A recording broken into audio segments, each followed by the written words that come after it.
My name is Frank Delacroix, and I raised my son alone for 19 years. His mother left when he was 4. Walked out on a Tuesday morning with 2 suitcases and a note on the counter that I never let Danny read. And I never once made him feel like he was missing something, even on the nights I worked doubles and came home too tired to see straight. I was a warrant officer in the Army's Criminal Investigation Division, and for the last 11 years of my career I ran the whole division, which most people outside the military have never heard of and don't need to. I retired at 58, with a pension, disability compensation, and a consulting contract with a private security firm that pays me more than I ever made in uniform. All told, I clear a little over $31,000 a month. I don't say that to brag.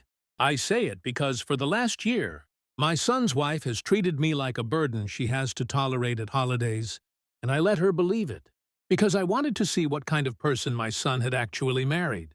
There were years when it was just the 2 of us in a 2-bedroom rental with a leaking faucet.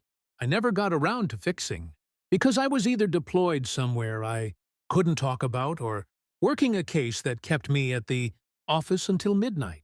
I missed some of his baseball games. I missed a school play once because I was 3 states away, interviewing a supply sergeant who'd been skimming diesel fuel for a year and a half. I made up for it in the ways I could. I never missed a birthday. I never once let him think his mother leaving meant he was hard to love. I taught him to shave, standing at the same bathroom mirror my own father taught me at. And I taught him to shake a man's hand like he meant it. And I taught him that a person's worth has nothing to do with the car in their driveway.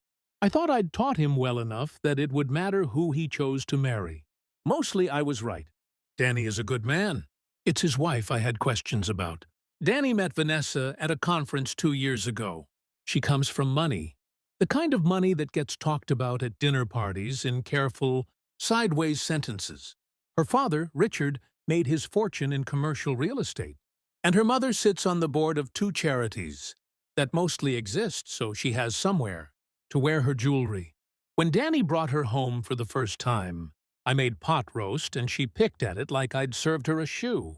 She was polite enough, but there's a difference between polite and warm. And I've spent 30 years reading people for a living. I know the difference in my sleep. They got married last spring. I paid for the rehearsal dinner and never mentioned what it cost. I gave them a check as a wedding gift and never mentioned what that cost either. Vanessa thanked me the way you thank a waiter. Quick and automatic, already looking past me to the next thing. Danny didn't notice, because Danny is a good man who assumes everyone means well, which is exactly the kind of son I hoped to raise, even if it means he misses things I can't unsee. Over the following months, I started hearing things secondhand, the way you do in families. A comment Vanessa made to her mother about how Danny was going to have to help his father out eventually. I'd joke at a barbecue about how I probably ate more in retirement than I did on active duty, since I didn't have anything else to do with my time. At Danny's birthday dinner in September, Vanessa suggested, gently enough that it almost passed for kindness, that I might want to look into some of those senior assistance programs, just so you have options down the road. I thanked her for thinking of me and said nothing else, because arguing with someone about a false idea they haven't asked you to correct is a losing game. And I've never been in the business of losing games I don't have to play. It kept happening in small ways. She stopped asking me to hold the baby when Danny's cousin brought her newborn to Thanksgiving. The way you'd hesitate, handing something fragile to a man you weren't sure had steady hands anymore. She started directing questions about money and mortgages toward her own father at family gatherings instead of including me, as if my opinion on interest rates couldn't possibly be worth the air it would take to ask. None of it was cruel enough to call out on its own. All of it together told me exactly how she'd sorted me in her mind, and once I saw the shape of it, I couldn't unsee it. The kind of things that don't sound like much on their own, but stack up into a shape you can't ignore. Then, in early November, Danny called and told me Vanessa's parents wanted me to come to their house for Christmas dinner this year. instead of hosting at my place like we always had. He sounded happy about it, like it was progress, like his wife's family was finally opening the door to me. I told him I'd be there.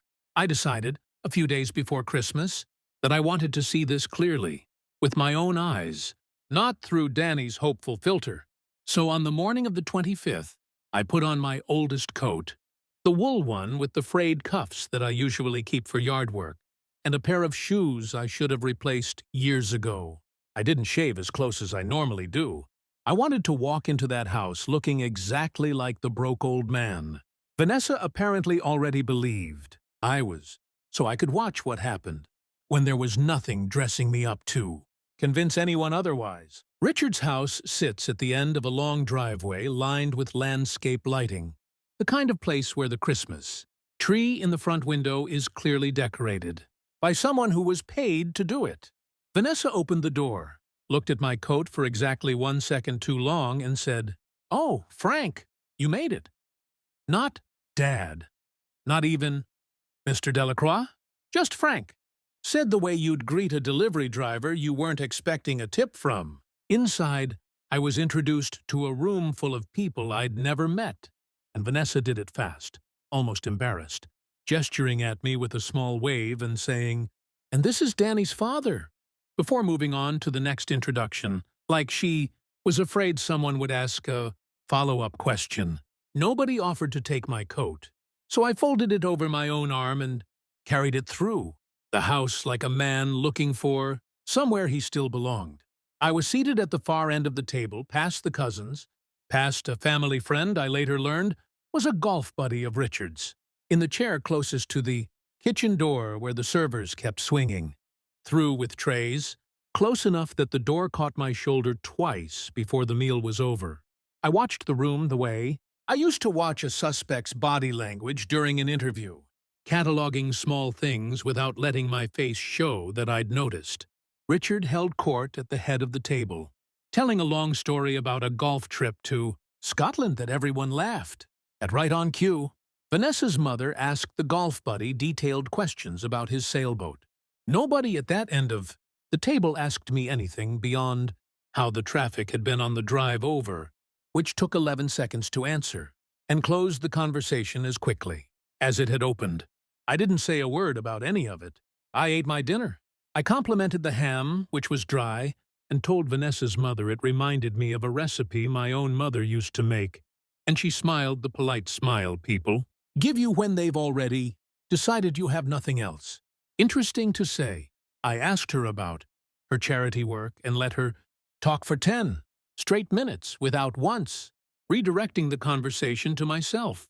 I have interviewed men who didn't want to talk for a living, men who sat across an interrogation table convinced silence would protect them. Sitting quietly and letting someone underestimate you is not hard when you've done it professionally for 30 years. It is, if anything, restful. You'd be amazed what a room will show you once it stops performing for your benefit. About halfway through dessert, Richard excused himself from the table and came back holding a thin manila folder, the kind you'd use for insurance paperwork, not a gift. He set it down next to his own plate and didn't open it right away, which told me he was building up to something, the way people do when they've rehearsed a moment in their head and are waiting for the right beat to deliver it. "Frank," he said, and this time he did look at me directly. "I want to ask you something, and I hope you don't take it the wrong way." The table went quiet in that particular way rooms go quiet when everyone senses a shift they can't name yet. Vanessa mentioned you were career military. Would you happen to know anything about the Delacroix who ran the CID investigation into the Halloran contracting fraud?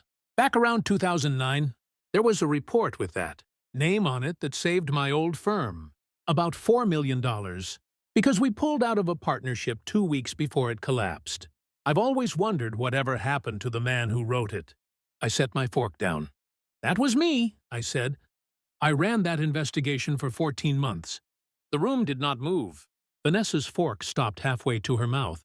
Richard opened the folder, and inside was a photocopy of an old commendation letter with my name and rank printed clearly. Across the top, something he'd apparently kept for over a decade because it had protected his business at a moment when almost nothing else could have. He slid it across the table toward me, the same slow, deliberate motion you'd use to hand someone something fragile.